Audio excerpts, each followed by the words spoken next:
এই মুহূর্তে আমরা আছি বাসন মেট্রো থানা 13 নম্বর ওয়ার্ডের গাজীপুর মহানগর।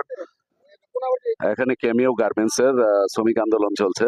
এখানে সেনাবাহিনীর লোক, পুলিশের লোক, প্রশাসনের যত লোক আছে সবাই উপস্থিত হয়েছেন। তারা ব্যাপারটা শান্ত করার জন্য অনেক চেষ্টা করতেছেন, লবিং চালাচ্ছেন। দেখা যাক কি হয়।